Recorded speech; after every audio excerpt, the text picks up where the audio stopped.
now, anytime.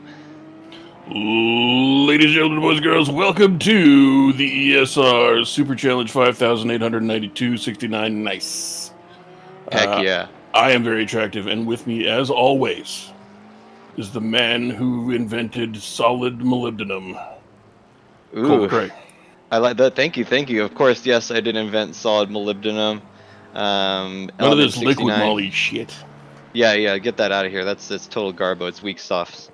Yes, as Mr. whatever your name was, I forgot already.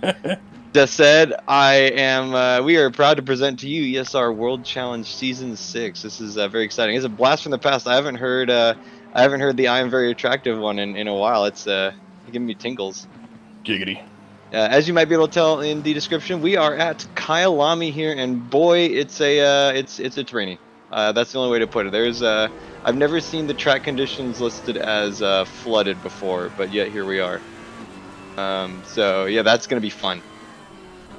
You know, it seems like every time we come to Kyalami, it's some variant of rainy. I won my only ever ESR race here in the rain, and it was considerably less wet than it is now. It has been raining for 40 days and 39 nights, and it's going to be biblical. I was gonna say, are we about to reach the end days here? Could be. Oh, Tommaso Bieno with a big old spin in the second to last corner. I think we're gonna see a lot of those going on today. 18 cars in the field. It's a pretty decent size, a couple less than we had last round, although given the current state of the spray, as we should call it, I'm not ultra surprised. Mostly names we've seen before. Javier Castaño-Muñoz, Matt Higgs, Sean Kenny, the like. Where the heck? Oh, he's in fourth. Okay, so usual stuff. We got the TMA XRT Porsches up front, flanking the... God, what is Matt's freaking team name anymore? I don't know. We'll just call them the Higgly Wigglies. Man, they got some good old corn dogs down out there at the Higgly Wiggly. Ooh, is that a corn dog in your Higgly, or are you just happy to see me? Giggity giggity. But yes, so you can see the weather forecast is completely drenched. I wouldn't be surprised if we started seeing just like the track filling up with water, kind of just becoming an ocean. I hope the racers have their hydrofoils installed, because they're going to need them. Drifting is encouraged, just because I think it'll be hilarious. I think it's mandatory, if I'm not mistaken. Anyone in this scenario would be a fool to be on dry tires, but it is possible in theory. But yeah, so that's the fun stuff. Currently in qualifying, we only got 5 minutes left. This is our first double parking round, which means shortly, or just means in short, that it's a 90-minute race, so an extra long boy.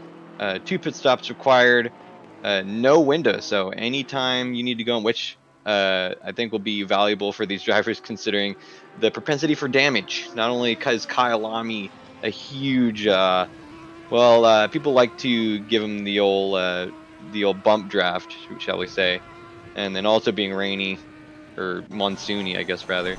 That'll be good. No tire changes required, although I feel like that'll be basically mandatory anyway. And so yeah, we got Albert Arjona in third place, just took it from Sean Kenny, so that's going to be an interesting perspective to see. And yeah, we'll just have to kind of figure out how it goes. Well, if they don't know how it goes, then they shouldn't be out there. That is fair. Well, I don't know how it goes, so I guess I'm gonna hand off the controls to you, and I'll see you tomorrow. Ha-cha-cha. Oh wait, that might be a mistake. Current season standings. I can say words. We got Albert Arjona, who of course was first last race, followed shortly by Matt Higgs, both platinum drivers. Sean Kenny in third, Marco Bessi fourth, Max Simmons with a surprising pickup back to 5th place. That was a good run he had last race. Dominic Turcotte in 6th. Javier Eugeni 7th. Martin Smith 8th, one of our newcomers. Javier Castaño-Muñoz in 9th. And Cliff Hemian in 10th place. With that, our team standings, the Higgly Wigglies are currently first with 192 points, followed shortly by XRT with 177. And then finally Rinaldi Racing, that's Bino and Bessie and Silvestri with 159. So pretty close at the top. We have Martin in chat pointing out that the stream title is incorrect. The stream title is incorrect. That is unfortunate because I definitely changed it. Which? Correct. Here, you didn't see anything. The Hungaroring is no longer. Oh, you know what? I know what happened. I wrote the I wrote the stream and then I wrote it in a text document so I could paste it, and it didn't quite work out so much. I forgot to paste it. Let's grab that document. So the reason why I do that is because OBS really hates it when I type things, and so my workaround is I just copy and paste stuff without OBS open. That makes sense. Yeah. So we do what we can with what we have, right? And then we just take drugs for the rest. I am in support of this strategy. I feel like it would get us more views. Hell yeah. Shout out to our Lord and Savior Martin Edmonds for the heads up. Hallowed be thy name. Okay, so with 1 minute left in qualifying, Matt Higgs is still in the pits. That's going to be it then. He's going to qualify third, and Arjona swipes up second from him. I just noticed that. And Josh McLaughlin, the remaining AXRT car, showing that he's got some pace as well in fourth. This is a pretty good showing. You can basically tell by the only Porsches and the only McLarens being involved with those teams, with the exception of Taft in 11th.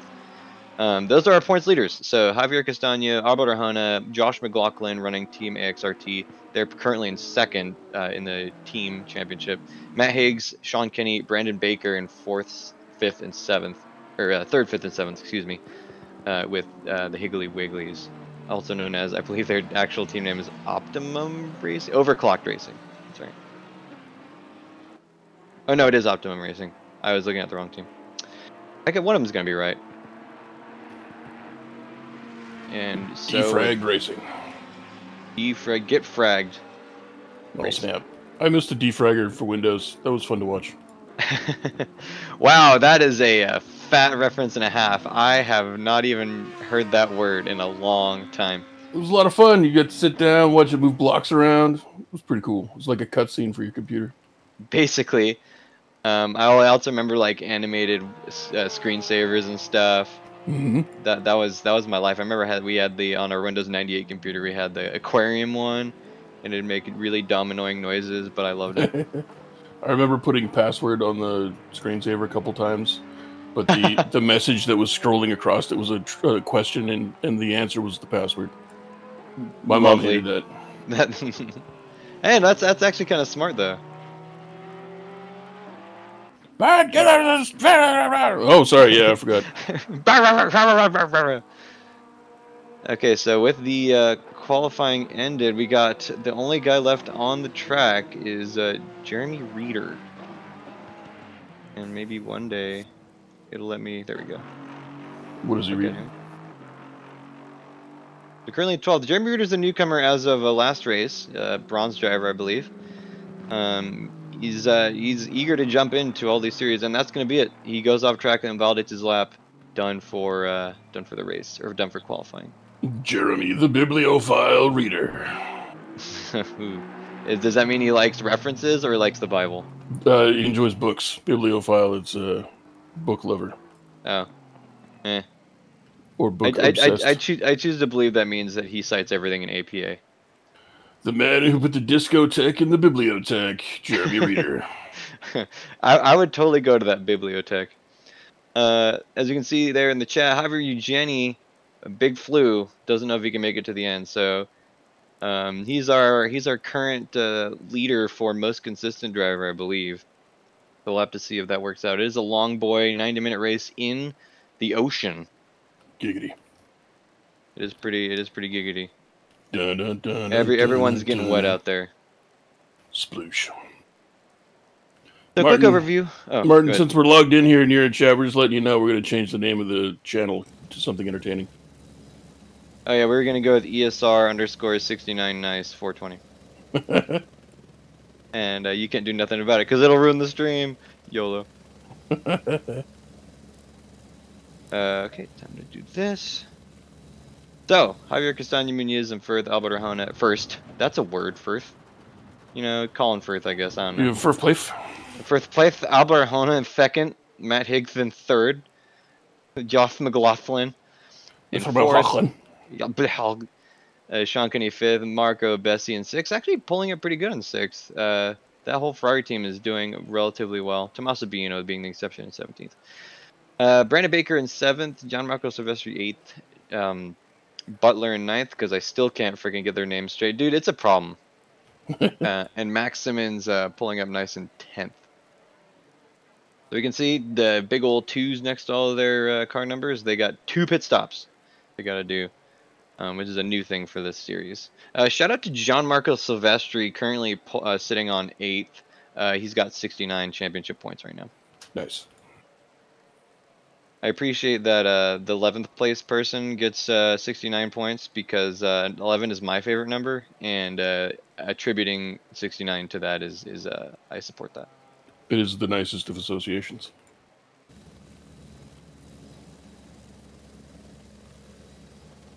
Okay.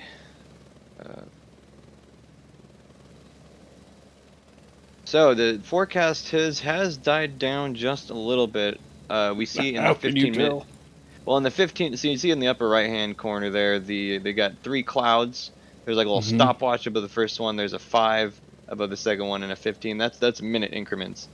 So in 5 minutes, it's gonna be rain. In 15 minutes, it's gonna be rain. But you can see that there's a little negative sign up there. That means that it's gonna be a little less rain. I'm sure that's small potatoes, given that everyone's currently underwater, but... It's just going to be raining cats instead of cats and dogs. What kind of cats? I hope it's tigers. One's the size of a house. A house? Oh, they're going to be raining cats the size of a house? Goodness gracious. Hey, I don't think we got have any Scottish people in our race, so I think we're Mr. good. McLaughlin. The Mr. McLaughlin? Well, he's from New Zealand, though, so we're okay. Same thing. Unless he's a Scottish New Zealander. All the way from Christchurch. Crikey. No, not Crikey Church. Christchurch? Why not? What about the Church of Satan? That's my favorite church. The Temple of Satan people are pretty cool. They are. They do some neat and interesting and good work. Yeah, I mean, I honestly like the name is just the thing that I think people get hung up 100%. on. Like they could have done a little bit better of a job with that marketing, I think. But the r/Satanism is actually a pretty good subreddit. They have some good hot takes. Shout out to r/Satanism. Hell yeah. Not sponsored, just wish I was. No, Satan not currently a sponsor. How awesome would that be if we were sponsored by Satan? I mean, we probably lose like 30% of our audience. But that's very possible. We are driven by the power of Satan. I mean, if you think about it, gasoline is just melted down dinosaurs. So correct. Like that's pretty metal, you know. And I think Satan would be in support of that. Indeed. Okay, yes, as you can see, 90 minutes, our longest race of the series. We'll actually have 2 more of these later on, but for now, as longest, it is going to be, I'm not going to sugarcoat it, it's going to be rough. We'll have to see. I'm glad it's not a lap-based race, or else we'd be here forever.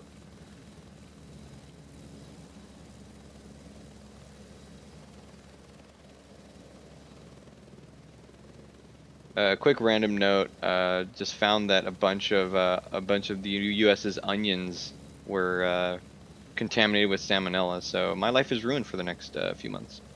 Jeebus creebus! Don't y'all wash no onions? Yeah, I guess so. But I've been ordered to throw away all my onions. Well, as long as you're not bumping your onions. That's my preferred way of using them. Giggity! Oh my God! They just exploded. Okay. They're going. Oh, it's it's a rough formation lap already. Higgs. I'm pretty sure we can just blame Matt Higgs on it. It's my usual strategy. Correct. So, interesting theory. Okay, this is a short formation lap, so I'll give my theory later. But anyway, we're coming up to the start-finish line.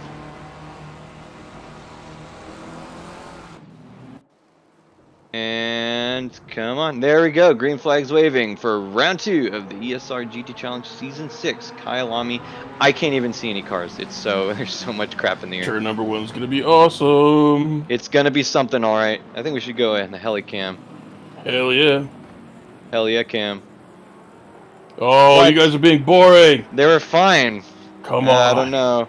We might have to. Oh, there we go. Sean Kenny into the back of. Oh no, Marco Bessi into the back of Sean Kenny. That's going to be bad news and a half for Higgly Wigglies. I mean, I would do replay. Oh, Marco Bessi struggling to get through.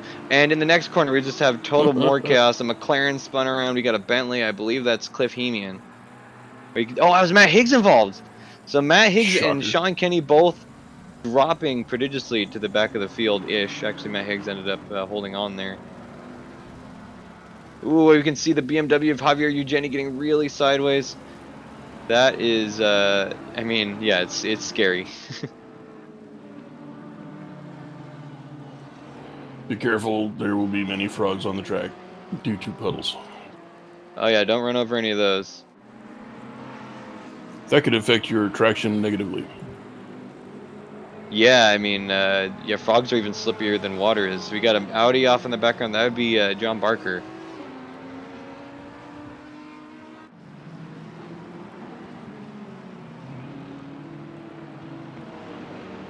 And yeah, everyone's just tiptoeing around. I mean, that's kind of obvious, but it is it's a bit of a crawler.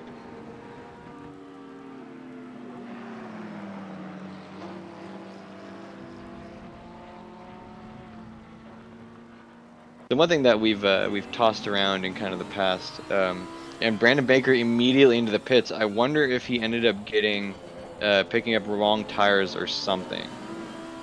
Because if he's still in third, he can't have taken that much damage. Matt Higgs, ditto. That makes sense.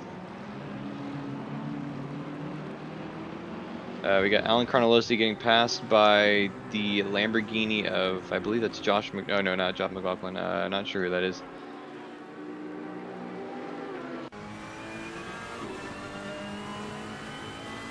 Stone face gaze of Marco Bessi. Doing his best eyes on them helmets. He's got the window open. I can't help but wonder if that's maybe a poor decision. It's gonna be you're gonna catch a lot of water in there, Marco. Josh McLaughlin in the pits as well. So both Team AXRT and Optimum Racing both suffering losses. Although of note, both Muniz and Arjona are still up in the first 2 spots. So that's gonna be big.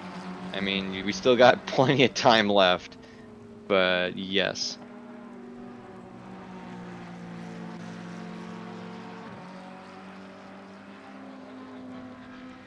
Oops.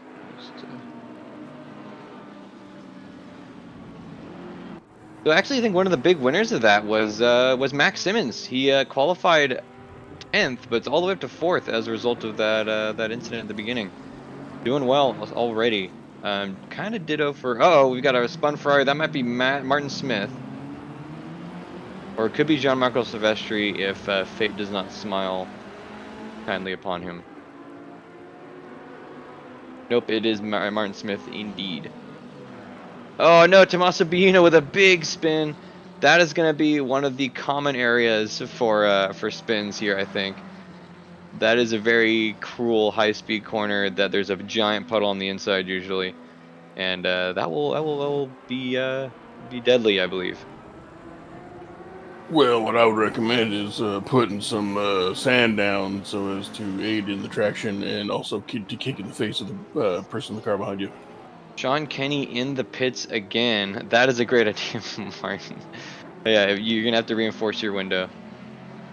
But Sean Kenny in the pits again. Looks like he's still continuing to have troubles. I wonder if he's doing setup changes or what. Oh no, it wasn't Sean Kenny in the pits. It was so that's the entirety of Optimum Racing because he's still got 2 pits left on his clock. So that is gonna be bad news bears for the McLaren team Optimum Racing. I do wonder aloud what is going on in their team that they're kind of regrouping at the back of the field for. I was trying to come up with a particular scenario where there might be good news bears, and I was struggling. Good news geckos. And then I remembered Teddy Bear Picnic. Oh yeah, I don't know what that is. It's a song for children. Oh, okay. That or actually, sense. It's a book, I believe, that may or may not have had an accompanying song. It would either have to be a song for children or a one of those, you know, like "Don't hug me, I'm scared," like bait videos. That's like, oh, it's for kids, and then it's actually demonic. Hell yeah!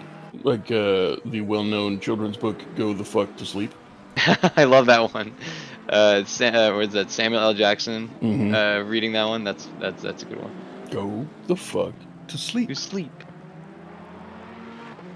So tightest racing we have here right now is Martin Smith versus Marco Bessi. Lots of Mars.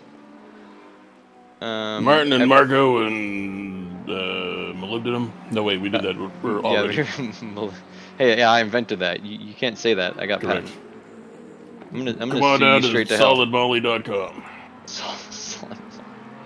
As opposed to Liquid Molly, yeah. Ooh, yeah, we can. I mean, just basically, you can predict that every corner there's going to be slipping and sliding. It's a. I want to say it's a bloodbath, but it's actually just a regular bath. It is a wet bath, whether it is blood or other. And it's a humid wet bath too, because the temperature is 27 degrees Celsius.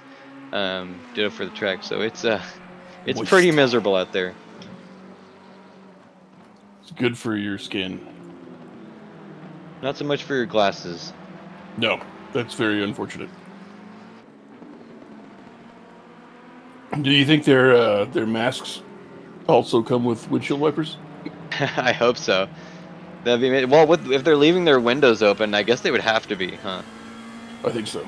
I think we should put a windshield wiper on every surface that can have a windshield wiper. Yeah, windshields. Yeah, headlights. I want to see windshield wipers on the steering wheels, on the little displays in the middle. I want to see them. In the dash, yeah.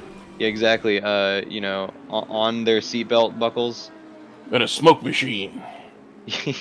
Yes. For no reason. Let's go full James Bond on this. I want to have switchable No, I want license it in the plates. car. Oh, in the car. Yeah. Basically a hot box simulator. Hell yeah. You got Javier Eugeni getting really squirrely, but saving it pretty well, as Martin Smith and Marco Bessi are hot on his tail. But they're keeping it clean. That's doing good.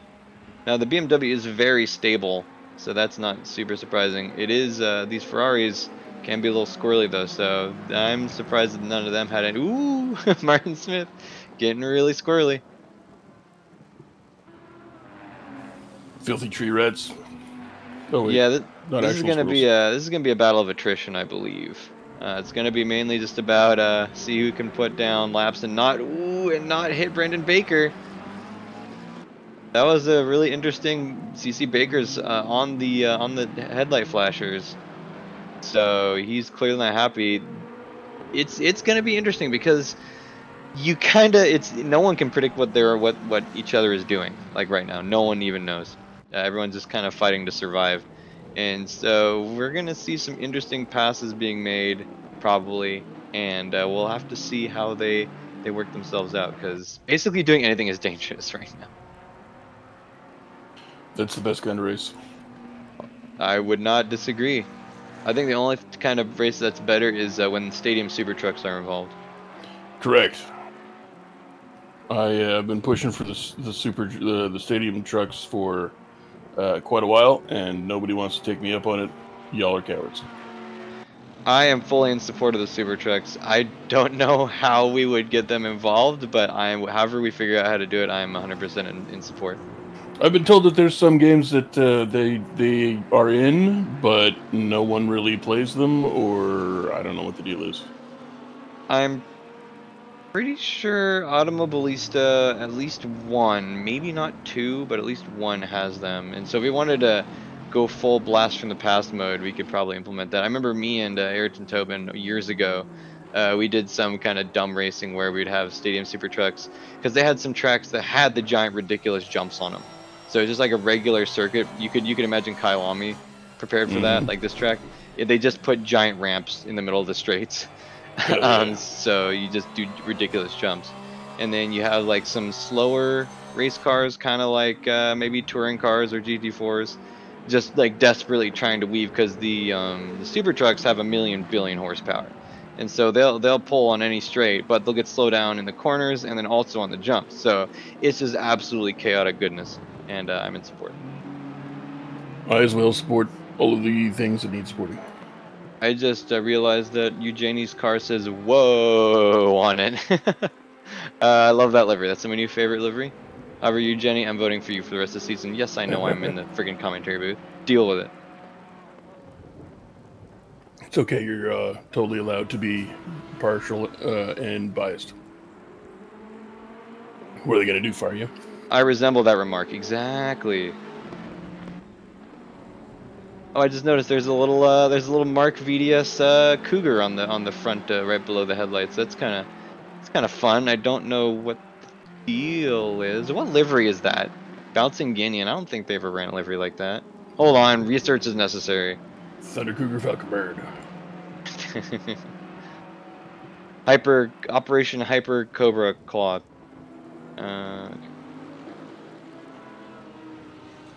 Operation High Speed Colostomy Bag.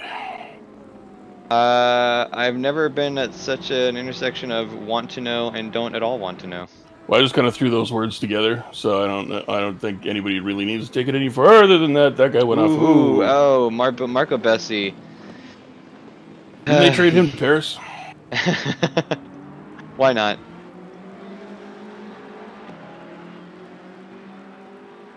Oh yeah. So yeah, the Eugenie Whoa livery has that's real. That existed. Okay, now I know. We got the little. What was the company behind that? That's a good question. Let's hope. We can always hope. That's a standing rule that Mike and I have. If we see a livery and we don't know what the company is, it's probably Dick Pills. Oh yes, I remember that. I've seen some of you guys' streamer videos. We haven't done it in a while because it's usually custom liveries these days, or just well-known, like GPX. I don't know what a GPX is. Could be a Dick Pill. That one is either a Dick Pill or like a testosterone booster.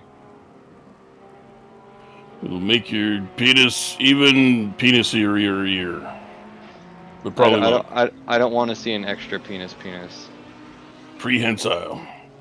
Okay, I would go in on a prehensile penis. That'd be amazing. Swing through the trees. Oh my god. Pick up your phone. Dude, definitely to pick up my phone. Just be hanging out. What's on YouTube? Whoop. Yikes. But beautiful. So they have. I read last week that they completed the first genetically modified pig heart or liver transplant. Oh yeah. Human. I think was that a liver? I forget. I think it was something. Yeah, or no, kidney. It was kidney. Kidney. Yeah, that's right. And so I'm convinced that we're only moments away from basically whatever organs we want. So I'm going in on the. We'll start with like prehensile tails or something. Yeah, that'll be good. I'm not sure about the practicality of a prehensile penis, but you never know. You know, it only takes one trial to be convinced. Correct. So we'll start small, and then we'll work our way up. I'm adding to my shopping list cat eyes to see in the dark with, prehensile tail, and maybe eagle talons. That'd be kind of sweet. Caw-caw. Exactly. There's a book I would recommend everybody read called Neuromancer, and it's cyberpunk. It was one of the original cyberpunk novels. Mm-hmm. And in there, it's all like far future technology, and the internet's all VR and all that good stuff. Like, this was before the internet or VR was ever invented. Oh, wow. This was written back in like the early 80s, I believe. Early 80s, late 70s. But there's this subgroup or faction called the Panther Moderns, and they do shit like that just to fuck with people, just to like show up and I've got shark teeth. Like, you know, hold a conversation with somebody, smile at them before you leave, and people just like, ah. Just messing with them. Yeah, exactly. But it's kind of funny because the way it's written, that these guys show up during the part of this book, they're being used as to infiltrate things and find information and help with a job that they're doing. And the main character's always weirded out by them and just totally off-put. And then finally, a kid shows up with shark teeth. He's like, oh, okay, cool, I can latch onto that. They were doing tooth bud growth things when I was a kid. I understand, like, that's something so fantastically far out is easily grasped by him because they were doing that when he was a kid. Oh, wow. It's like, oh, God, I don't even know how to feel about this. That's crazy. Oh, man, like, it's always been discussed in, you know, shower thoughts and whatnot, but, like, you know, if you could become a cyborg, would you? And I'm firmly in the camp, yes. Frick this human body with its dumb, like, limbs and stuff, like... It depends. Does pizza still taste the same? I mean, it can taste like whatever you want. You can make anything But I want it to taste like pizza. Then that's fine. Then make other stuff taste like pizza. The sky's the limit. Fair enough. You could give yourself, like, what is it, praying mantis, or what's the stuff that tastes with its feet? Oh, there's a couple things. Normally, like flies. Bugs like doing that crap. Yeah. But yeah, you could like do that with like, I don't know, your like index finger or something, and just like taste all the pizza without having to eat it. But I want to. Then do that later. God. Come on, man. Come on. You gotta think. I'm trying to establish at what point does, like, how cyborgy are we going? Am I just like a brain in a mechanical body? I mean, I wouldn't go that far. But I mean, like, I don't know, like, stupid human, like, noses are dumb. Mm-hmm. I'd like to have, like, ultrasonic hearing. That'd be cool. Until they start doing construction in your neighborhood. Oh shit! Well, you could probably turn that down.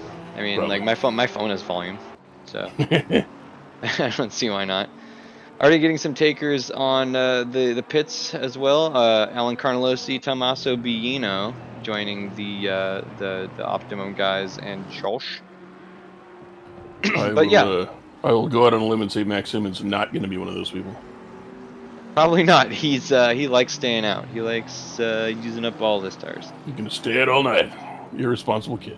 Looks like he did have a little bit of an oopsie. Ended up in 7th. Ooh, Gianmarco Silvestri barging past Albert Arjona. Not entirely sure what happened there.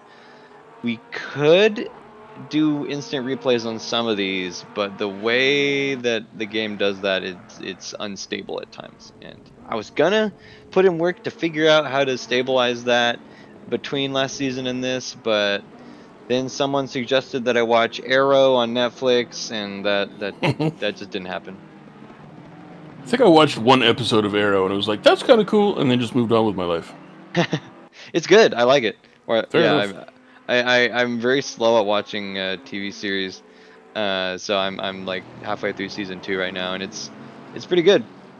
Excellent. It's a little generic. Some of it's a little predictable, but I'll say that it's my favorite DC, like, you know, currently running property. That sounds pretty good. Ooh, Tommaso Billino comes out of the pits with a stop and go penalty of 30 seconds. That is rough. That's no goo. I mean, good news is you won't be sliding around on the track while you're doing that. I mean, you never know. There's so much water that there's so much water that it's possible they could be hydroplaning 100% of the time.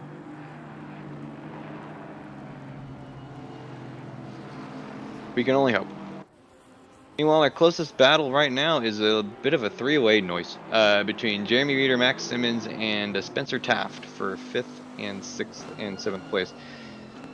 Cliff Hemian joining in on the fun in the last corner. I'm actually kind of curious how these cars will stack up, because the Bentley is normally the stablest car or at least one of the stablists in the field, and he's holding on to Taft ahead. The McLaren, depending on how you tune it, can also be pretty stable, but I don't know what these guys have done. We'll have to see. I'm kind of curious that only Cliff is running the Bentley. That's been a popular choice in the past. I believe that the really smart people should have selected SUVs with good traction, and then everybody else can crash and you win. Yeah. I'm. Why didn't anyone choose the Hummer with tank tracks? Yeah. Or just a tank. Yeah, that one too. Well, that might be a little slow. I know some of these can go pretty fast. Can't the M1A2 go like 60? I'm pretty. Yeah, I think it can go like well, kilometers or miles. Well, I mean, if you can do miles, then both. Well, I don't know. I actually don't know how fast the Abrams can go. I will look it up. I'm pretty sure that. I don't know. I actually have no clue. I do know that the Independence class, what are they, destroyers? Can go 60 knots, which I think is like 76 miles an hour or something like that. That is pretty gangster.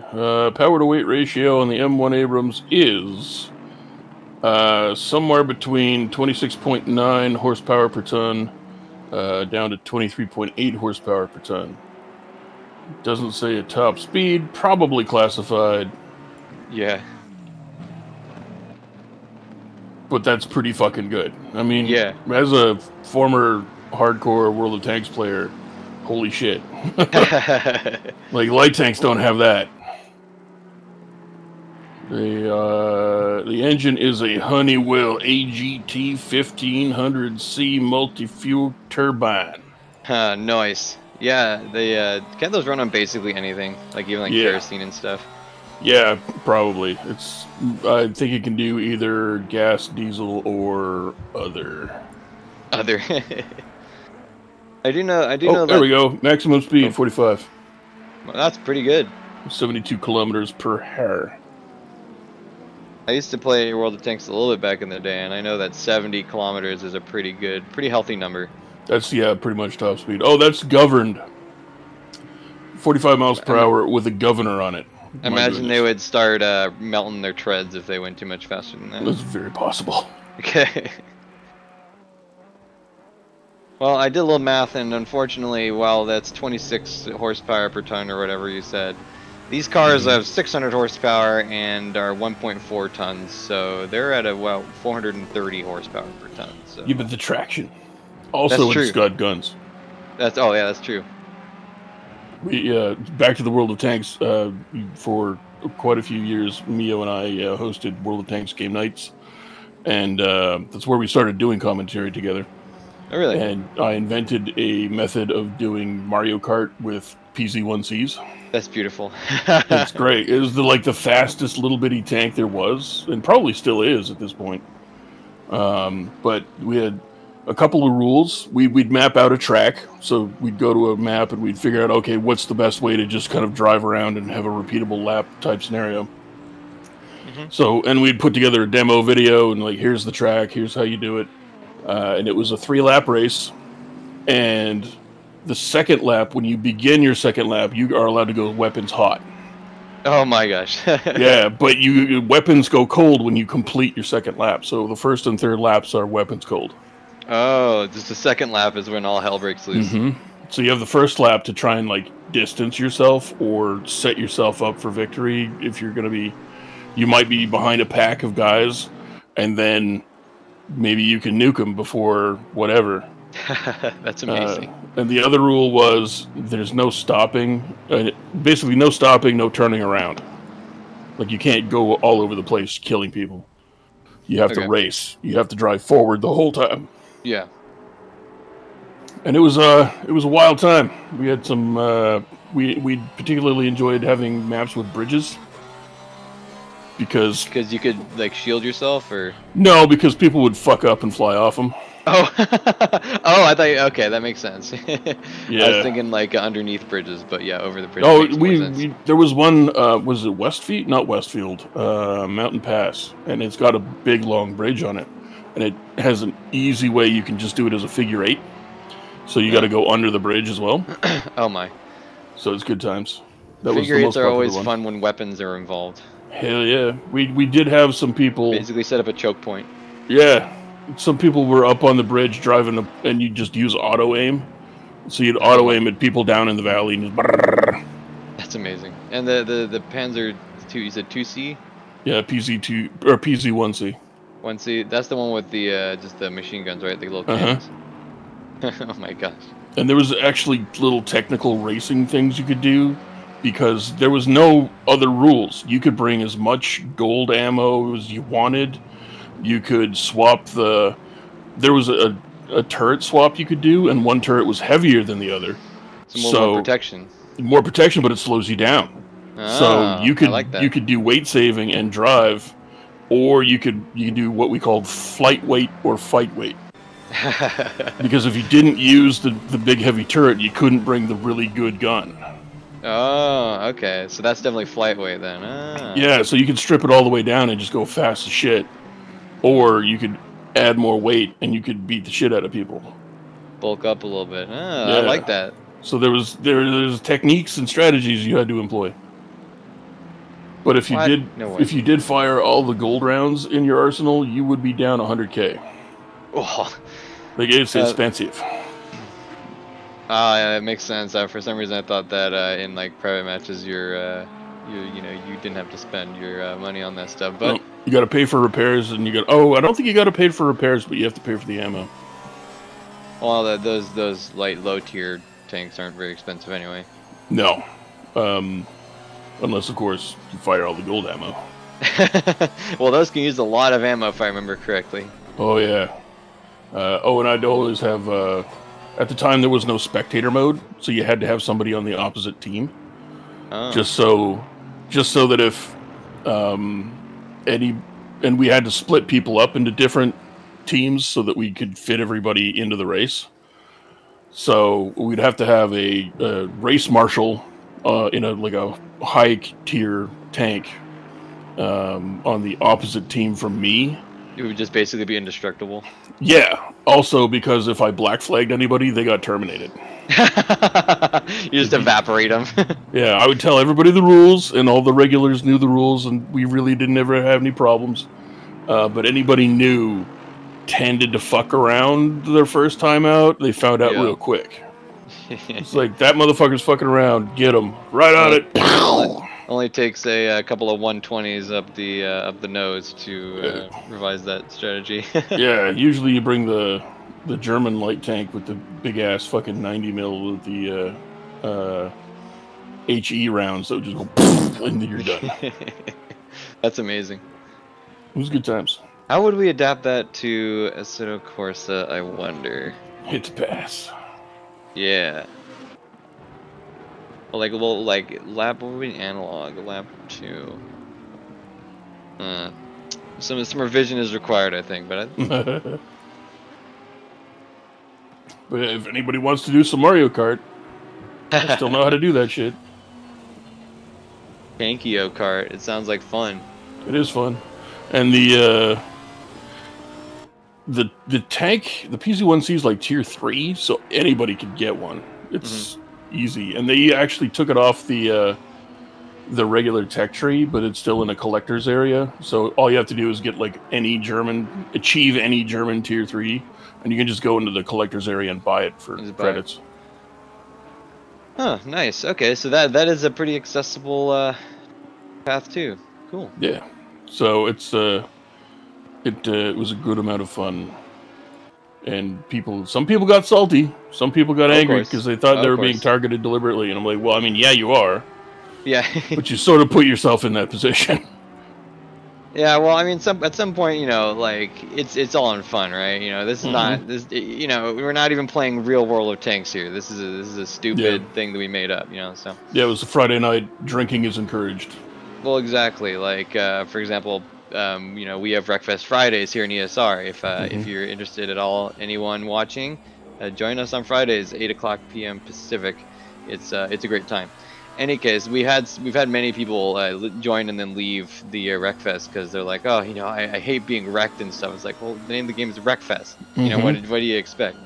And it's all good and fun. You know, no one has to do anything, but I know I love the hell out of it, just messing around. Some of our drivers will pick buses and like clog up the roadways, and it'll just be like absolute carnage. It's a good time. Yeah, I don't play hardly at all because I get real competitive, and on a Friday night I'm just done. Like I'm done for the week. I don't have any more of that in me. Yeah.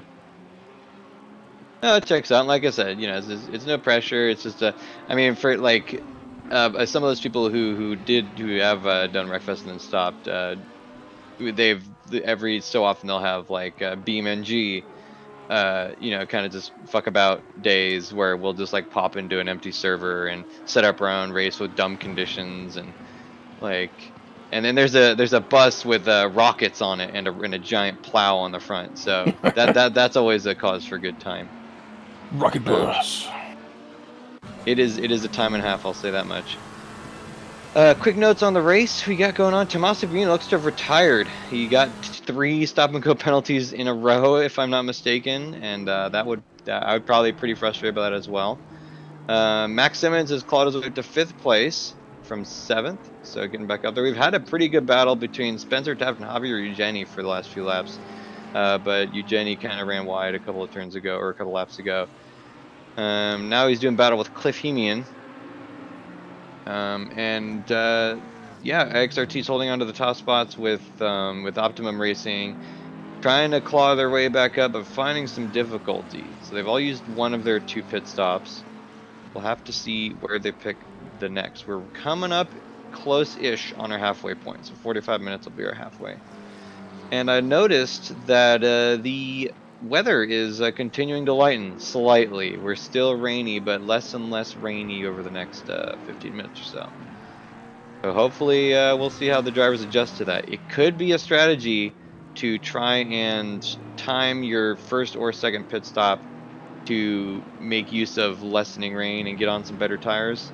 But I don't know, it's so wet that I guess we'll just have to see. How wet is it?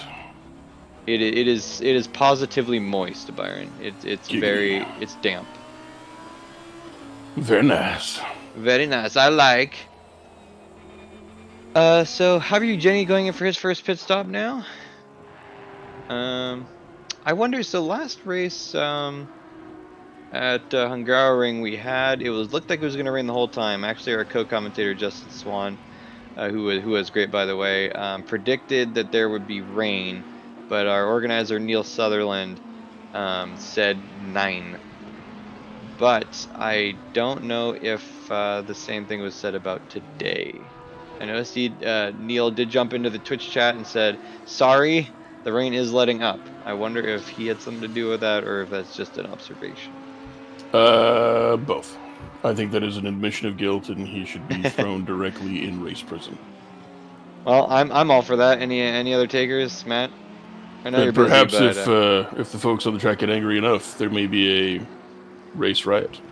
I like the idea of that. Hey-o! Not sure I feel about the term specifically race riot, but yeah.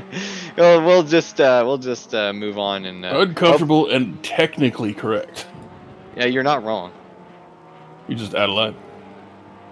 Okay, so getting here, Jean-Marc Silvestri just setting a best lap, 156.0. I believe that was what that was, or was it 157?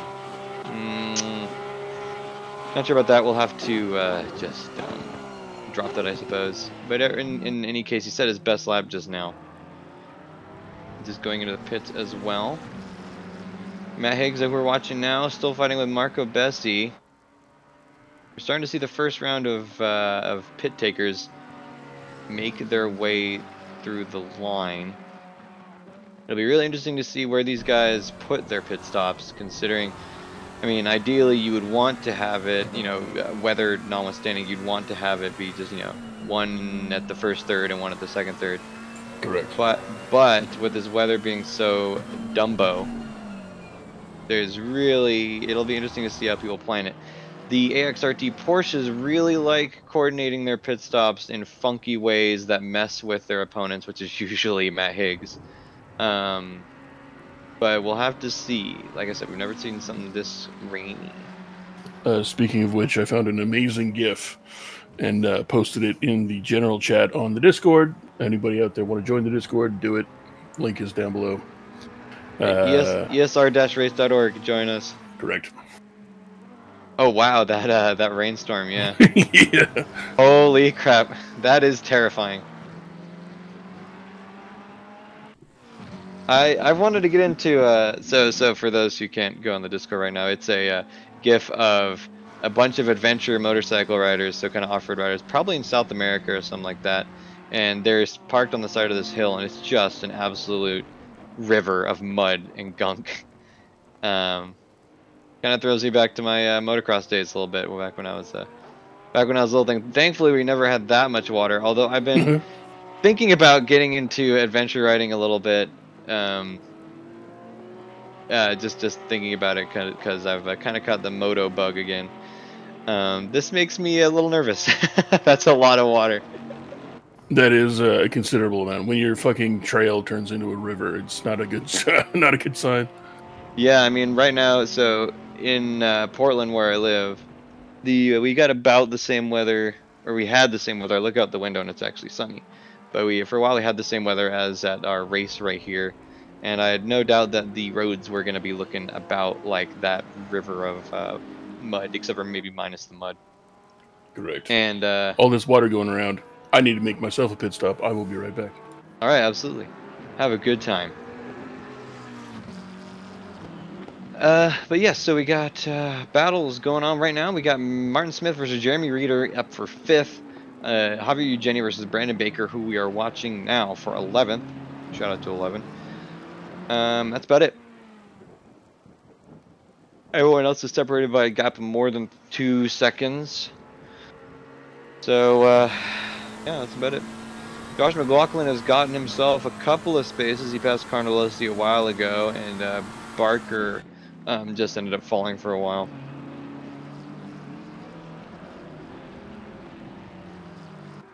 So it's been a little slow, both in literal pace and in action.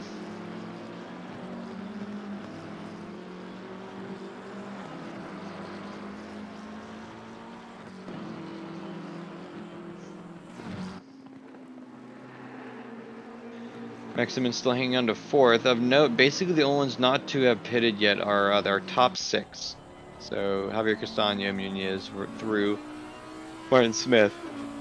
Oh, excuse me. You are excused. We just saw John Barker take a hell of a beating off of one of the final curves. Ooh, a rejoin that was potentially problematic. That behind is one of the leaders. I believe that's Arjona, if I'm not mistaken. No, it's Josh McLaughlin. So McLaughlin is getting both his pit stops out of the way. I wonder what his thought process is. Probably make sure you've got Gulf oil colors on, otherwise you're not gonna win. Oh shit! Did he put on the shell paint scheme this time? God damn it, Josh! I keep telling you. Gulf to the front. Yeah, like Gulf Oil has such a huge history in racing, especially with their liveries and stuff and sponsorships. What is? I've never seen a Gulf Oil product, I don't think, in stores. No, I don't think that's a real thing. I think they just sell oil to people. But like, that makes sense. Well, they had an oil spill not too long ago, so they're still around, they're still making stuff. I've never seen fucking pollution. Yeah, good. I mean.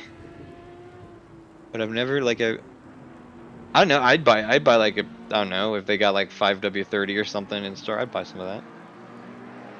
Hell yeah. Oh, okay. So Gulf Oil as a company is defunct. They went out in 1985. Oh, but well, there's Gulf Oil LP, which I think stands for limited partnership. Partnership, that's it. Okay. So I don't know what that is. Oh, it looks like they were bought by Cumberland Farms. Cumberland Farm remembers. That's not Pepperidge Farms. Get out of here. They ain't got they ain't got pirouettes. Peppery. Milanos. Man, just that could start down a whole rabbit hole. It's always amazing to me how many companies own different companies, and it's like, what, Gillette owns freaking Tostitos, and I don't know, and probably half the world or something. I don't know. Every so often, I'll just go on a rabbit hole like one of those. End up like on the floor, just like in the fetal position, be like, and everything I know is a lie.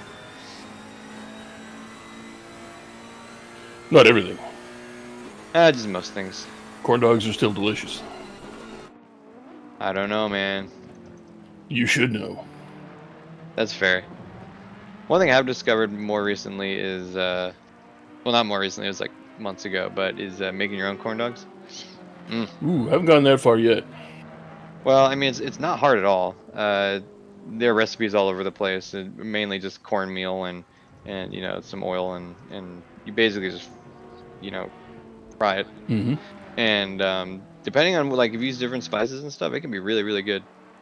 That does sound exceptional. Although I'm still really partial to the random 7-Eleven jalapeno cheese corn dogs. Okay, yeah, that is, I will give you that one. Those are pretty fantastic. Oh, we just, okay, it said Jeremy Reeder was like single-digit hundredths away from Matt Higgs, but I think that'll happen pretty fast. Where's the boy? There he is. Oh yes, we've gotten to the point in the race where I have no clue what's going on anymore. Damn it. Yeah, so the pit stops will do that. But it does. But the corn dogs do throw into, like, contrast how god dang expensive fair food is. Yeah. Like, it's like $7 for a corn dog. It's like this cost me like 89 cents to make at home. But I found out about a year ago that my best friend in the world, Michael Magus, has never had a corn dog. What? I know. Has he lived? I know. I had to question everything about who I thought he was. Yeah. Do I even know who you are anymore? Exactly. I mean, that's a shocking revelation. I laid out the rules for him. It's like, okay, if you have to have a corn dog. This is not an option. And we're right now in COVID, so the best options are not happening. But you have to go to a fair or an outdoor event of some kind where they're making them right there, and you have to have a corn dog. Mustard is optional but preferred. Ketchup is not an option. And it's not an option.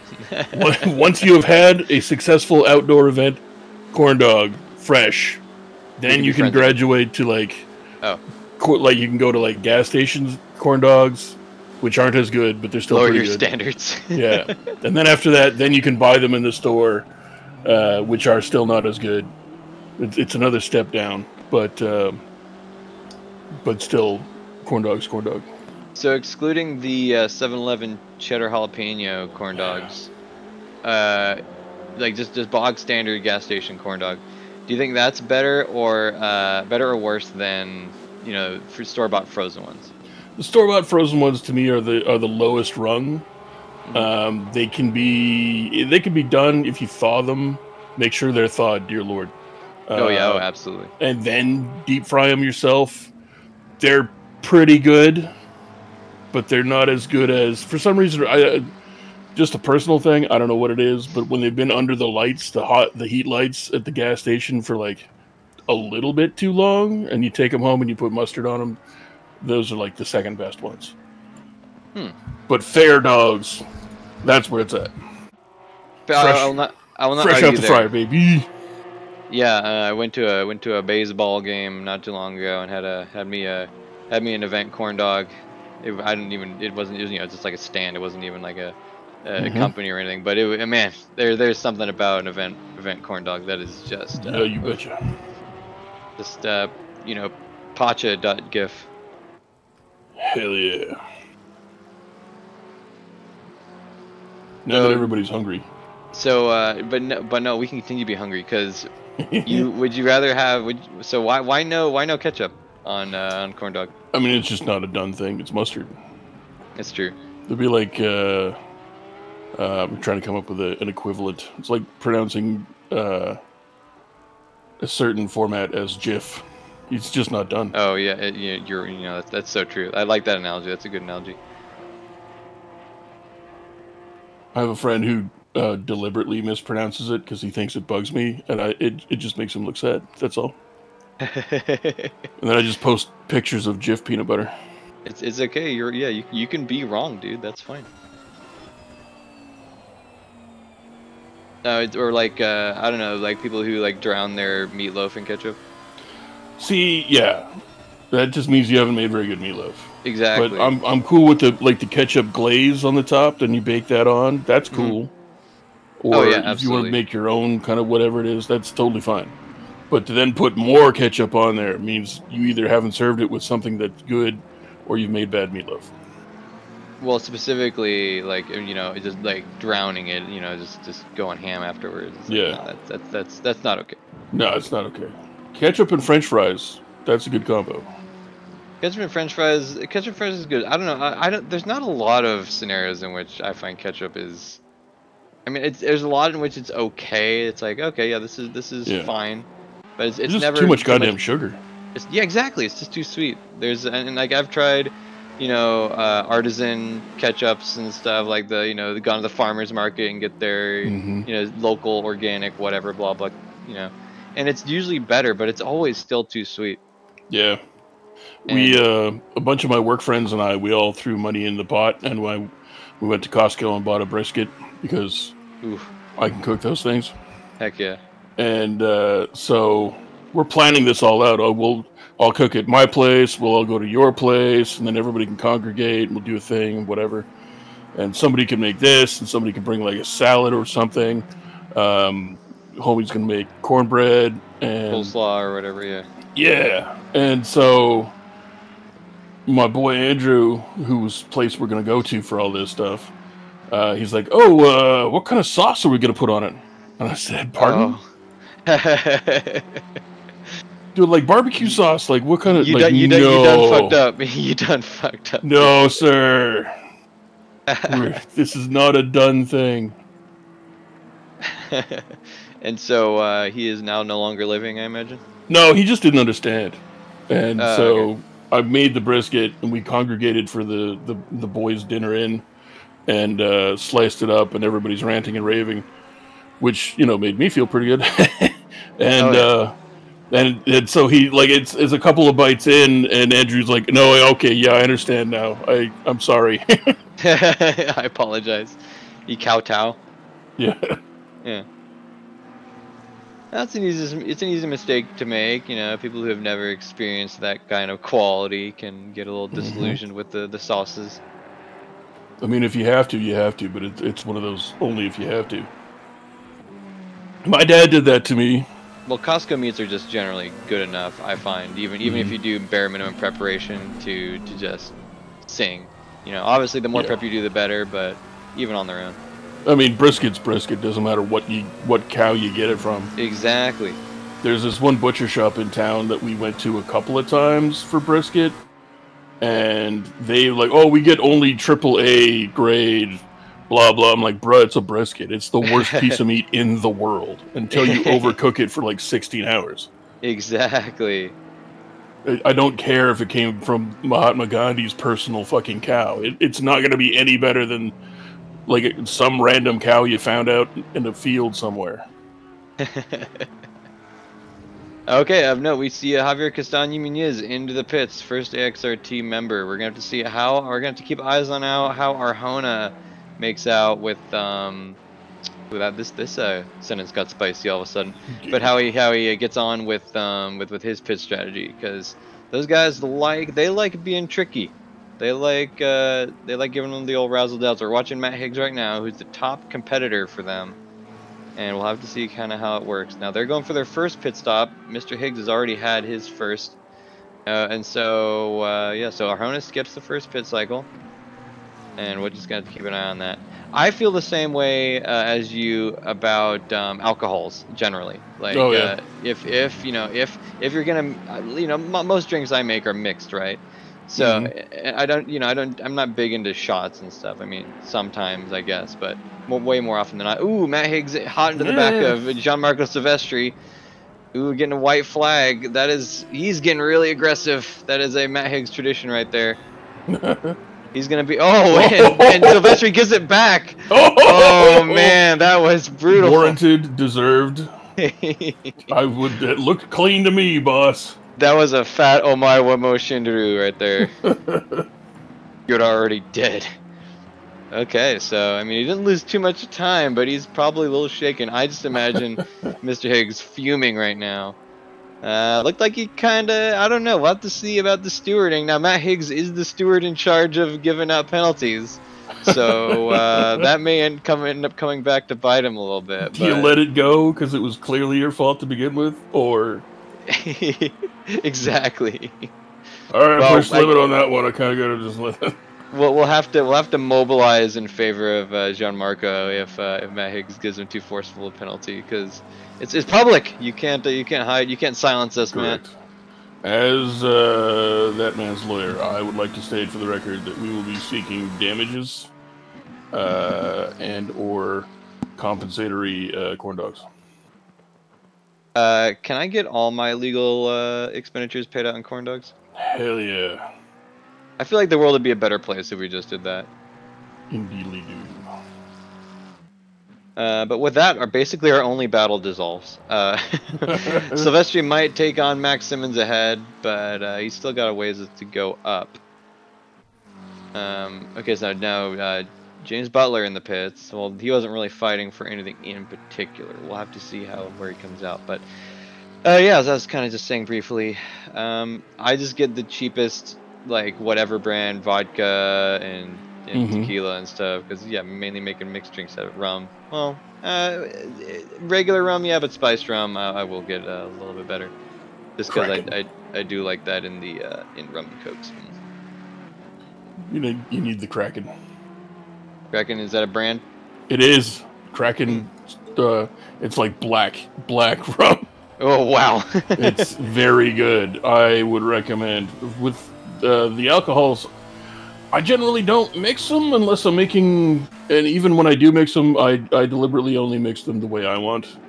That's fair. For instance, gin and tonics, I don't use tonic because tonic is gross. I mean, you're not wrong there. So what I like to do is you grab yourself your gin, and then I grab the lime-flavored Perrier. Okay. And you can add more lime if you want. But there's like no calories, so there's no sugar in that, like unlike tonic water. And I just think it tastes way better. And people look at me like I'm weird, and I don't care. Well, alternatively, just drink the gin out of the bottle. I don't fucking care. Yeah. Well, gin is light enough that like you could arguably say that the tonic, while it does add a little bit of flavor, isn't super necessary. I'm not sure about black rum. But the darkness. Kraken. What I would say, track yourself down some Kraken and mix it with some Dr. Pepper. You're gonna be very impressed. That sounds like a good variation off of rum and coke. It is very good, very nice. Ooh, Brandon Baker getting hot into the bumper. I believe that's not. Is that McLaughlin? No, that's number 22. That is Javier Castaño Muniz, one of our leaders. Well, he should be our leader if he hadn't pitted.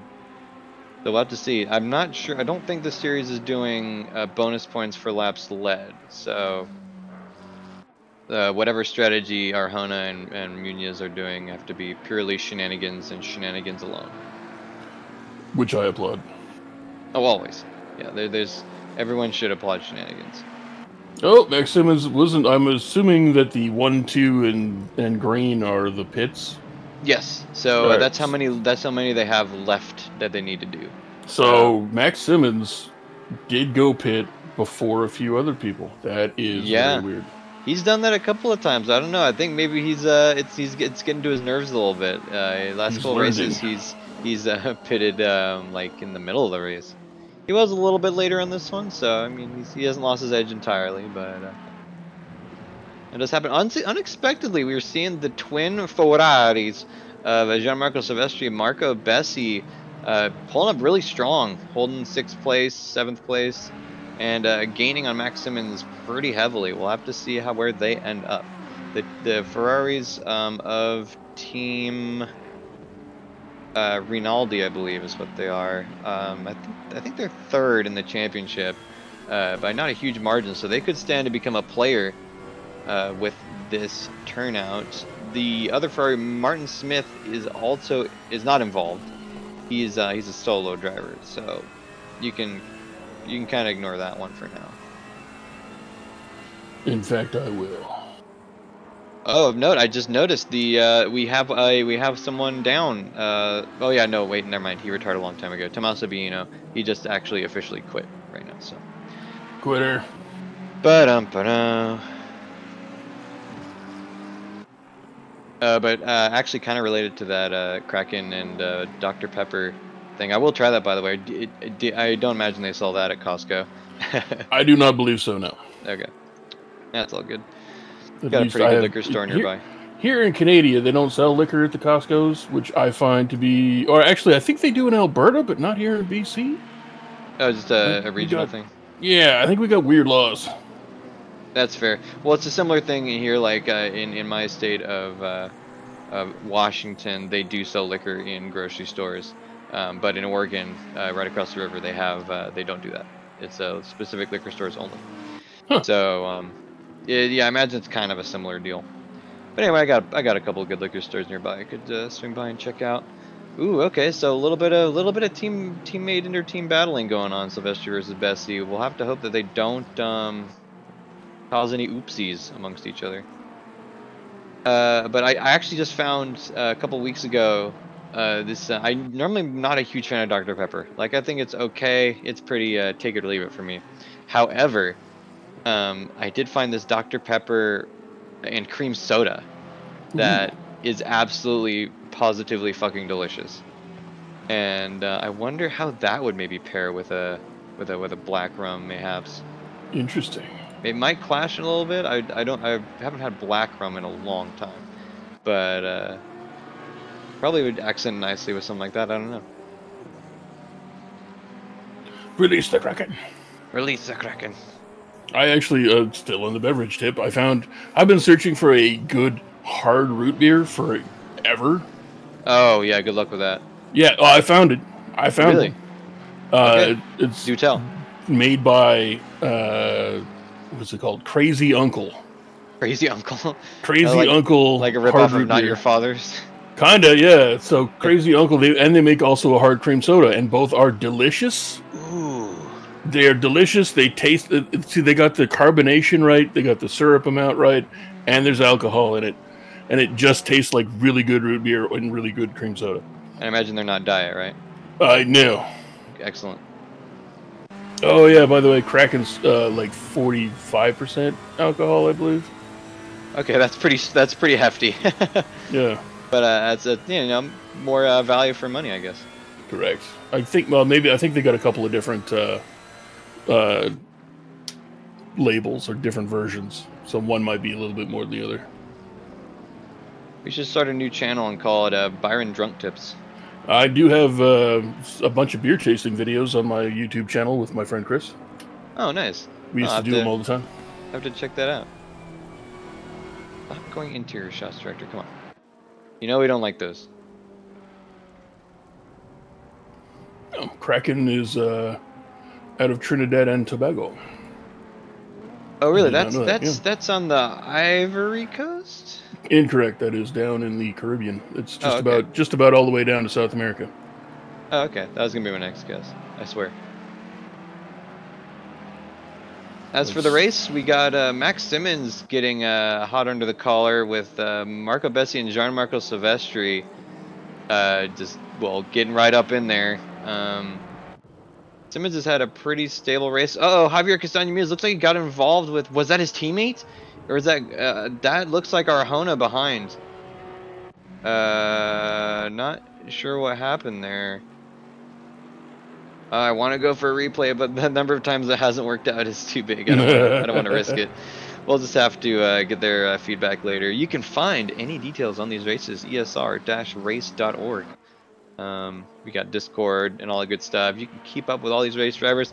They're actually not superhuman. They're real people. You can meet them. They're not computer simulations. Some of them smell a little funny, but they're good.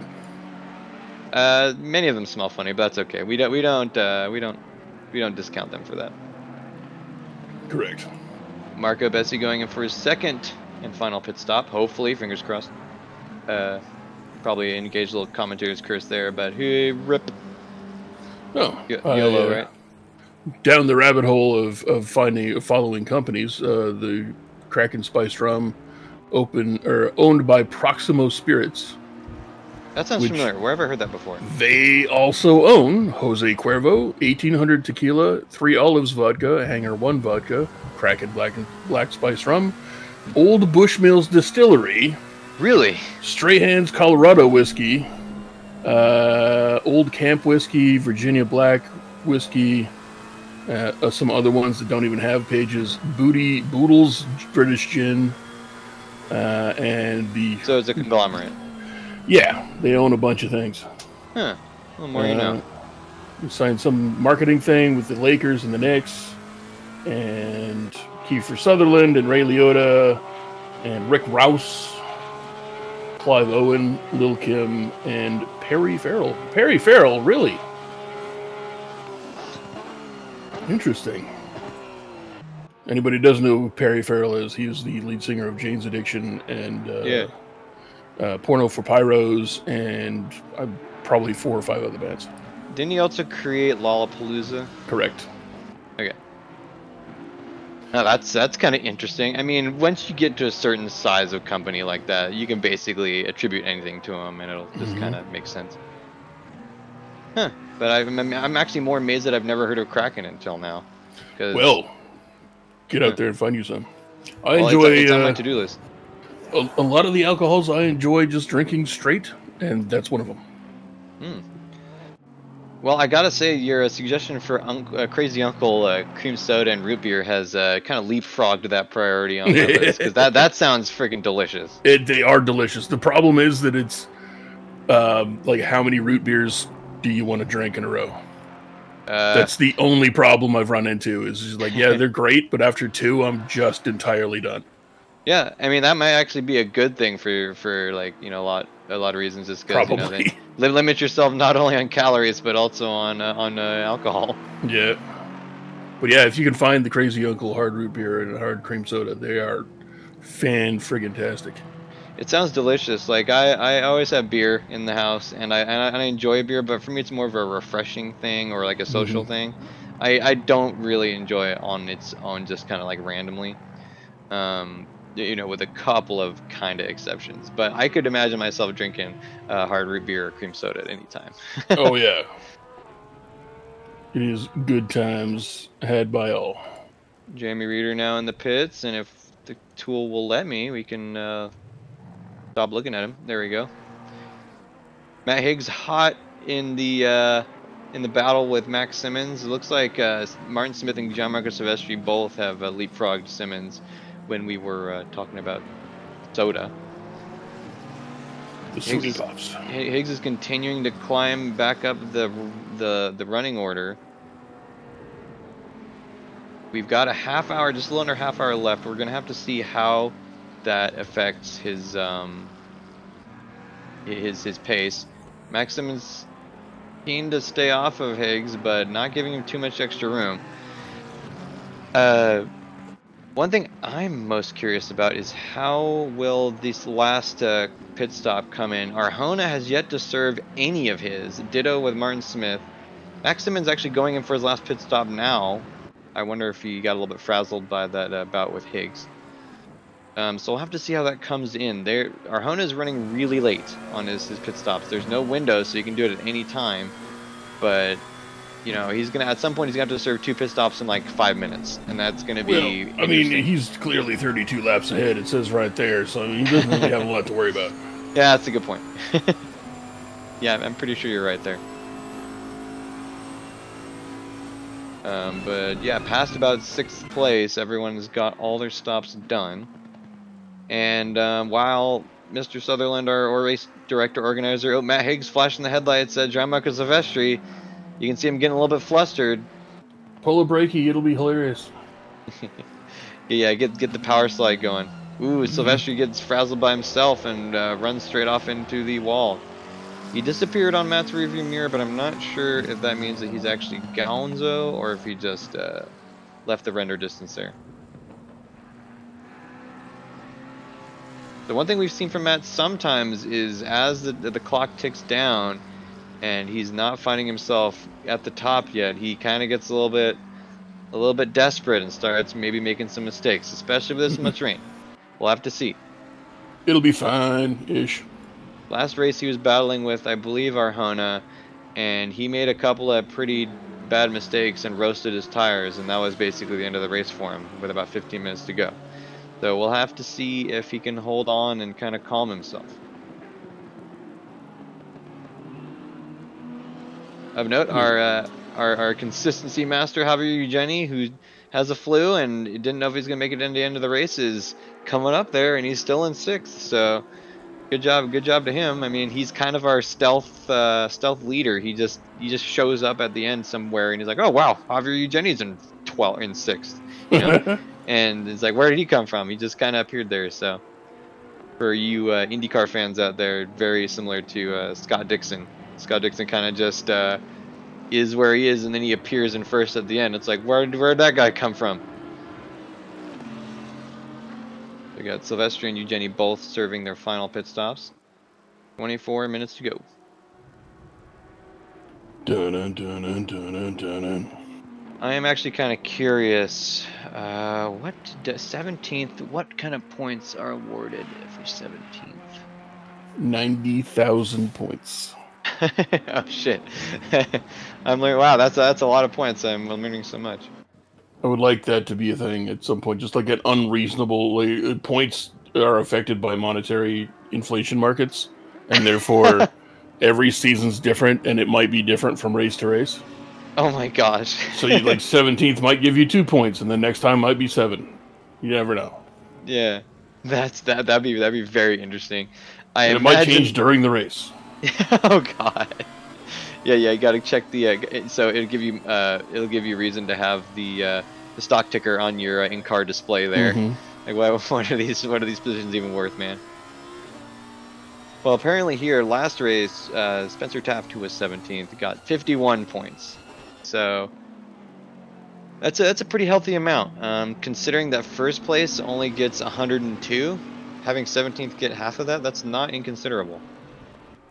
The reason why I ask is because Josh McLaughlin is currently sitting 17th, and while he obviously didn't want to be 17th when he got here, that will no doubt be invaluable to his team, considering last race he wasn't present. And oh wait, no. I was gonna say that helped Higgs' team Optimum Racing get ahead, but actually they had a missing person as well. So never mind, it's all even. Cole just doesn't know what he's looking at. You drunk bastard. I wish. I mean, that's your fault. I've been drinking the whole time. No, I gotta be sober. I got stuff I need to do later. Like what? Like errands. I gotta run and get groceries. Aaron who? I wish. No, I just got stuff to do, and I need to drive a core. Oh, one of those things, right? Never mind. Yeah. Well, I could walk, but I feel like that would be way more effort than it's worth. I mean, if you've been drinking already, it's not that much effort. I feel like the more you've been drinking, the harder it is to walk, though. Oh, you just wake up different places. It's fine. Oh, I forgot about that part. Yeah, alcoholic-based teleportation. I like it. Correct. It Kind of like Grand Theft Auto. Well, like in Grand Theft Auto, if you get too drunk and you pass out, you'll just wake up somewhere random. Oh, really? That's it's a totally valid way of teleporting. That's hilarious. Yeah. There's no fast like travel. that in Skyrim. There's no fast travel, so if you're at the one end of the map, because all the spawn places are in like the bottom chunk of the map in the city. Yeah. So if you're in the top of the map and you don't want to fly or drive all the way over, you can just get super hammered and pass out and then wake up down. It's really funny. If somebody hasn't made that mod for Skyrim already, I need to know why. Because I just want to like wake up randomly in a cave or maybe somewhere on a mountain. Getting attacked by a dragon or something. You get woken up by a sheep just like headbutting you. You're on my shit. Get out.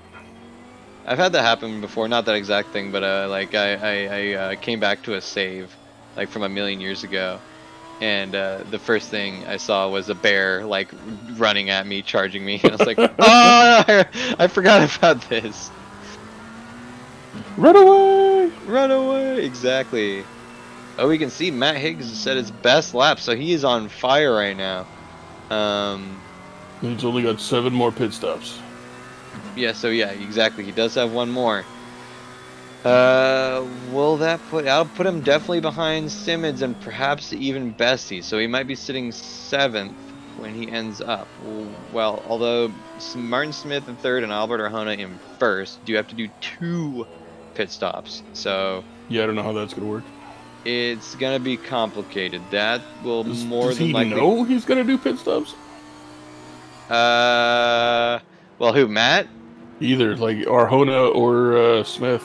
Well, Arjona and Muniz, like those Porsche guys, they're really keen on their pit stop strategy. So either he's just been seeing red and he's just been going and going, and Muniz is on the radio like, "You must pit, Arjona, you must pit. What are you doing?" Yeah. Or he's got a galaxy brain maneuver coming up here. I'm excited. This is going to be like, who's gonna just do double pit stop, like pit stop, do a lap, pit stop? I mean, at some point it's gonna get that way. It's not unforeseeable that he could just do both his pit stops on the 2 last laps. Or well, I guess the 2nd to last lap and the last. Okay, we got now Martin Smith going for his 1st. No doubt he's going to be probably somewhere around 9th or 10th. But that's not really the battle we're looking at anyway. We'll have to see. They are coming down to the wire. And with, unfortunately, although our race organizer, Neil Sutherland, mentioned that the rain was lightening up, it appears that the weather has pulled a psych, and it is now raining as usual. It's 27 degrees Celsius and raining like a motherfucker. That is gotta be, my hair would be curled real tight. It's about 11,000% humidity right now. Jeebus Creebus. There's more water in the air than there is air. With 100 wind as well. Or, I don't know what that means. might as well. I think that's a picture of a car. I'm not entirely sure what that is. Yeah, I'd look like 100, but it could be... It kind of does. 1 or IOD, or I don't know. Fonts, figure your shit out. It looks like a car, but that kind of doesn't make any sense. Maybe they're saying that's not north, that's the direction of the car we're watching. When he's going around the corner, the little arrow thingy does change, so... Oh, it does. It's just on a delay. Okay. Yeah. It's kind of interesting that it's even giving a direction, considering there's no wind, apparently. Yeah, well... If there was wind, it would be blowing this way. What is the what's the penalty if you don't do any pit stops?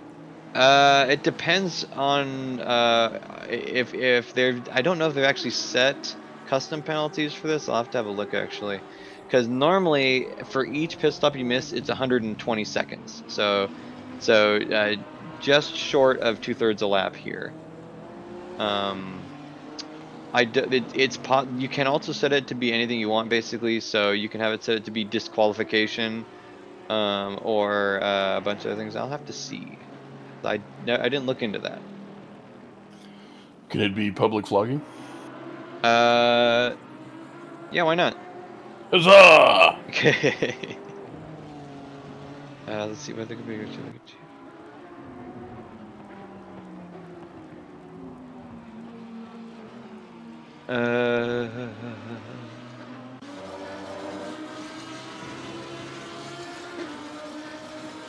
It's not in the details. Let's see if we can.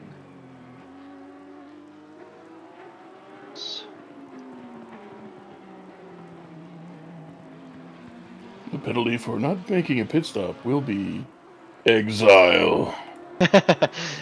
You are the weakest link. Goodbye.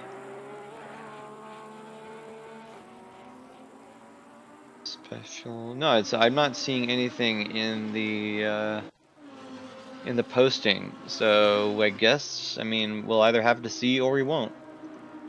We will both fuck around and find out. That's the way I like to live life.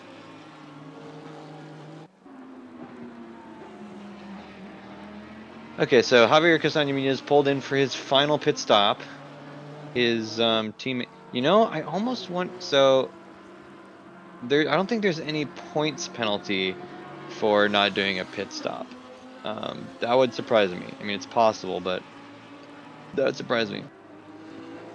It's possible that our Ahona is trying to get enough of a gap on his warm but used tires to maybe make up for a lost pit stop. Kyalami has a moderate to short pit road. Oh no, that's a spun Porsche. I believe that's Josh McLaughlin. Either that or it is Arjona, which would be devastating for him. I thought that boy was gonna get harpooned.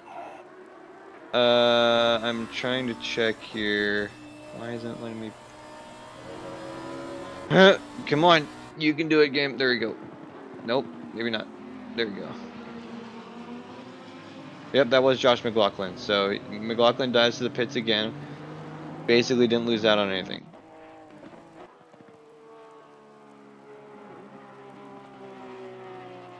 Castaño-Muñoz is just under 6.5 seconds in front of Matt Higgs, although Higgs does have another pit stop to do, and Muñoz is clean. And then to Butler behind Higgs, it's going to be at least 20 seconds, I predict. So Castaño has kind of got this locked a little bit. We'll have to see because we're getting really tight on the time for to do 2 pit stops. I was gonna say he does have to, like, right? They're mandatory. Well, I mean, that's my thing. Like it is mandatory in air quotes. But yeah. if I mean they've done it before. Like I believe it was it Bathurst last season, season 5? One of them, I forget who, made a really bold move and didn't do a pit stop and just ate the penalty and ended up winning. Would he do that for 2? I don't think so. I also don't even know what the penalty is, so we'd have to see. Who is this? I believe that's Taft. They're coming down to the final turn now. Captain Higgs. Yeah, so I mean, it's anyone's guess. I suppose we'll have to wait and see. Taft is pulling off on the left, but that's a really interesting place. But he slowed down too, so no big deal. Ooh, Matt Higgs gets really wide. Have to eat 3 ghost peppers live on camera. I don't wish that fate upon anyone. Yeah. I had one of those Taki chips. Yeah. Or I had half of one actually. I split it with a friend, and I've never wanted to die so badly. it was miserable, and it was like 2019, so it was before they got less strong. Fair enough. One of the local businessmen's, he owned a music shop, so like CDs and all that kind of stuff. Records and back in the day. This was back before records got popular again. Oh, really? Okay. And he decided he wanted to start making his own hot sauce, which he's turned into like a big business. He sold the music shop and moved down south and grows his own stuff and makes it into hot sauce. Really? But yeah, he like, you walk in, he's like, I made a new one. You want to try it? And so he'd give you a little dipstick that you can taste it. And I don't know what the fuck he put in this. But I could not feel most of my tongue for like half an hour. That was so fucking hot. And it's not like we're just hanging out in his shop. And you're sweating and like... Yeah. And it's not like, oh, here's some milk, or like, oh, here's some bread and flour. Like, we're just literally imagine you walk into HMV or like, I don't know what music shops even exist anymore. Sunrise Records. And then like homie behind the counter is just like, here, taste this. Oh my god! Yeah, what do you even say to that? Of course. Well, I knew the guy. Like okay. I was very familiar with him, and we were pretty friendly, and he just kind of, yeah. I can't remember. He made one that was like apple and pineapple, kind of like a cinnamon chutney sort of scenario with jalapenos. It was good. It was very good. So you'd walk in and you'd get something like that, and like, oh, that's delicious. So I would definitely purchase something like that. And then you'd walk in the next time, it's like, I made this new death sauce. Like, oh, okay. You just never knew what he'd concoct. I'm pretty sure it's mostly acetone, but it's probably edible. Yeah, I have no idea what he put in that. It was way before like Reaper peppers or Ghost peppers were known. So, I mean, it could have been literally just straight cayenne peppers, and then he made me eat it. Didn't make me eat it, but I was gonna say it sounds like a self-inflicted wound. It was a semi-voluntary process. But you just never knew what he was cooking up next. Like, all right, I'll try this one. The last one I almost died, but I'll try this one too. It's like a really creative Russian roulette. Yeah. Except for instead of your life on the line, it's your taste buds. Yep. So Albert Arjona is doing I believe he's doing the two-stop wonder here, because I was paying attention earlier, and he went in for his first stop, and I wasn't paying enough attention to see. Oh, yep, that's it. He's done. So let's actually pop over there. He's still in the pits. Where is Muniz? He's getting past him. So Higgs is coming around the last corner as well, and this will actually be very interesting for Arjona, because there's a decent-sized chance that he gets out in front of Higgs, even in spite of the fact that he's got one less pit stop to do. Little Higgs, let me in. Yikes. Not by the hair of my chinny chin chin. I choose to believe Matt doesn't have any hair on his chinny chin chin. He's too young. That's true. He is a baby. So I think Muniz is and Arjona both are clear of Higgs. Wait, is Arjona clear of Castano as well? Where's they've gone past the time marker. So they have done some shenanigans. I think they're using. There's one. Yep. So they're both there. Muniz had a substantial run on Arjona, so there might have been some team shenanigans. They might be trying to get some draft or something. I don't. What would they stand to gain? Money and power. Money. Yes. That is definitely a possibility. Although it is also possible that I just misestimated where Muniz was with respect to Arjona when he came out of the pits. Either way, he did jump his teammate, Albert Arjona did, so good on him. I mean, the XRD guys, I've talked to Josh, their most recent addition to the team, and he's always been. Oh, just kidding. It wasn't Josh. It was Justin Swan, who was previously in XRT a while ago. And the work they put into coordinating their pit stops and stuff and their team strategy is inspiring. Apparently they have pretty thoughtful, thorough setups for every eventuality when it comes to pitting and maximizing their kind of positioning and stuff. So, I mean, while I wasn't 100% sure that Arjona knew that he had to do 2 pit stops or something, I was pretty confident. That's just not something that those guys mess up. But it speaks. I mean, that is an uncharacteristic move of even them. So you never know. But with that, looks like Castano has fallen a little bit. Maybe he had a little bit of an oops to Arjona. So, and with that, all our battles are gone. There's nothing more to watch.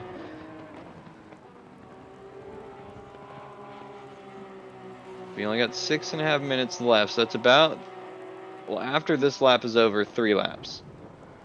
So they've got about a third of a lap left, the Porsches do. I'll just see how that goes. The rest of Matt Higgs' team is struggling down there in 12th and 13th, Sean Kenny, Brandon Baker. It'll be interesting to see how this affects them. In the last championship, XRT they basically got no, the Lord did not smile upon them.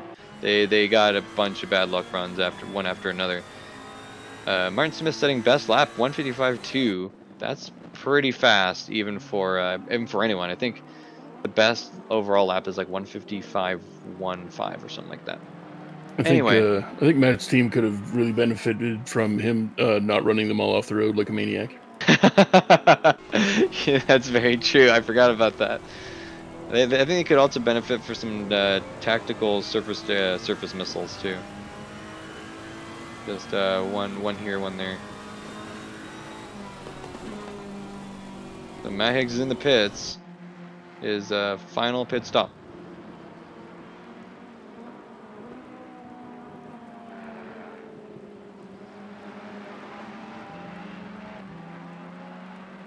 So we've kind of gotten our.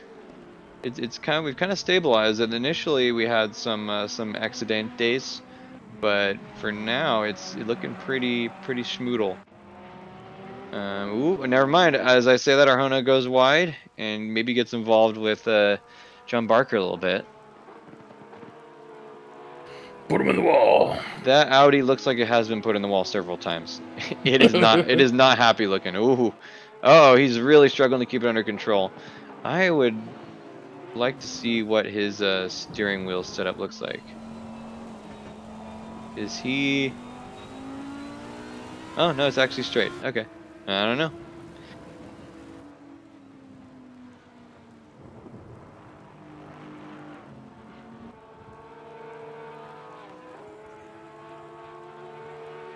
So I do wonder how this will affect our points going forward. There's only 15 points separating the first two teams right now. So this will definitely put the Porsches ahead. In spite of Josh McLaughlin being in 17th. Actually, what is the difference between 17th and 13th in points? 51 to 63. Yeah, there's only a 12-point difference between those two positions. So just having Josh there is a huge help. Interesting. I don't know if they copied the points values from last season or the real life championship. Seems like they would, but I don't know.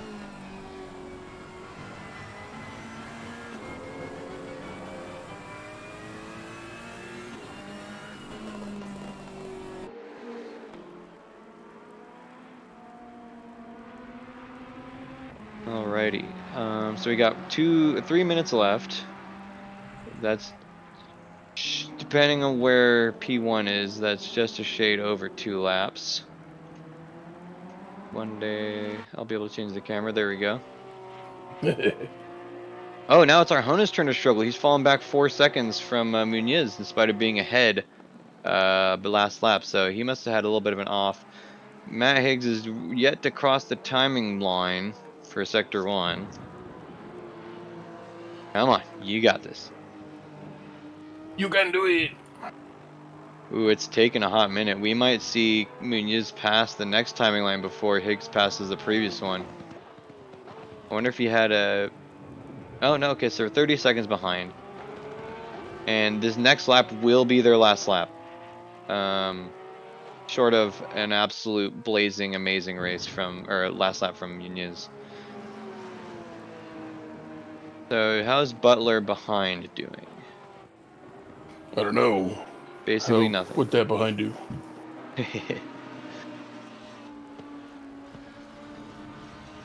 So it's kind of stabilized. Gianmarco Silvestri, Martin Smith are kind of back where they started in 8th and 9th. Maybe they picked up a position or two. Max Simmons is up a couple. Still holding on to 5th. Yeah, really the only losers here so far, I mean, you know, without trying to be too critical, is oh wow, Butler leapfrogged Higgs. What happened to Higgs? Did he? I was looking at the scoreboard and not the race. Wait, he's way back there. He's in 6th. What? He must have had a big problem. Oh man, I want to get a replay so bad, except it'll screw it up. No replay for you. You will just have to imagine it. Imagine all of the things that could have gone wrong. Oh, I frequently do. Oh wow, Grabbing the okay. fix it again, Tony. Spencer Taft, going around there. See, I prefer the acronym "Fix It Again Tomorrow." I don't know. I Fair always thought enough. that's better than "Fix It Again Tony" because it emphasizes Well, how shit Fiats are. that's you were not wrong. I applaud your inventive and stick-to-itiveness, but I mean, Tony is Italian. That's fair. Hey, ain't he? Hey Tony, get up in here.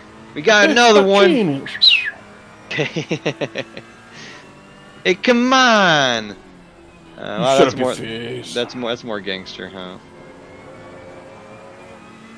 Okay, so yeah, with that, this will be our last lap. Have a peek-see at the leaders. Okay. Directors just says no. So the real question is, can Matt Higgs get it together quick enough to at least get 5th from Marco Bessi? Maybe. We will have to see. We're gonna look at this cool fence. Now Maximus is probably out of the question. However, it's not impossible. And with that, Javier Castaño Muñoz crosses the line in first place, followed by his teammate Albert Arjona in second.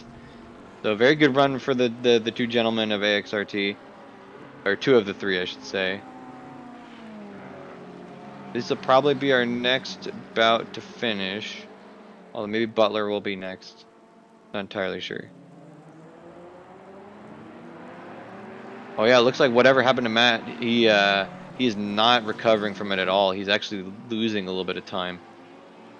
So I think either that or he's just kind of in cruise control autopilot mode where he's just, okay, well, you know, the damage is done. We're just going to coast along. So That sounds like him. James Butler in 3rd, Maximus 4th, Marco Bessi 5th, Matt Higgs 6th. So officially, oh wow, okay. Oh no, wait, Barker was already down there. I saw Barker in 16th, and I thought he had fallen from somewhere, but no, he was always down there. Oakley dokley. Let's see how these guys finish. Can't imagine there'll be too many upsets. A brief, regardless of position, congratulations to Javier Eugeni for finishing the race in spite of being down with the sickness. That's always admirable. Like, I wish I had the resolve to do something like that. I would have just noped the hell out of there. Hell yeah. So the last 2 cars are Josh McLaughlin and Jeremy Rita. Crikey.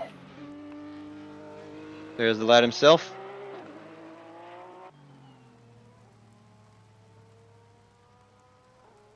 And there we go. So yes, no penalties. Alain Carnelozzi saying it says the pit rules on the screen. Not sure who that's directed at. Looks like Sean Kenny. But there we go. Javier Castaño Muñoz first. Not again. Albert Arjona 2nd. James Butler, Max Simmons, Marco Bessi 3rd, 4th, 5th. Matt Higgs 6th. Javier Eugeni 7th. Let's get the detailed stats on screen actually, just to schmoodle that out a little bit. Yeah, Martin Smith 8th, John Marco Silvestri 9th, Jeremy Reeder rounding out the top 10. The next 3: Sean Kenny, Spencer Taft, Brandon Baker. Rounding out a not a great weekend for Optimum Racing, but we'll have to see how they come back at it when we rejoin the group next. Our next event is 2 weeks from now at Nurburgring, so that's the Nurburgring GP Circuit. And that will be a fan favorite. I don't think we have any weather details on that as of yet. The last couple races we've done there have been pretty wet. So we'll have to see that goes. Until then, join us, esr-race.org. We do races like this all the time. It's always a fun one. We have stuff all the way down from, these are top series, down to, well, I mean, I guess 3D Speed is also pretty up there. But we do ACC, Race Room, Wreckfest, like I said, even BeamNG, that kind of stuff, just all over the place. Come say hi. We like talking. We just started a dirt rally series, and that's been a lot of fun. So look forward to seeing you there. Meanwhile, that's all I got, really. You got anything for us, Birones? Taco Tuesday should be every day. Taco Tuesday should indeed be every day. I think we can all get behind that. Okay, yeah, so, yeah, join us, esr-race.org. We have a Discord, all that good stuff. Yeah, and we'll see you all next time. Hopefully it'll be just as exciting. All right, bye-bye. Peace.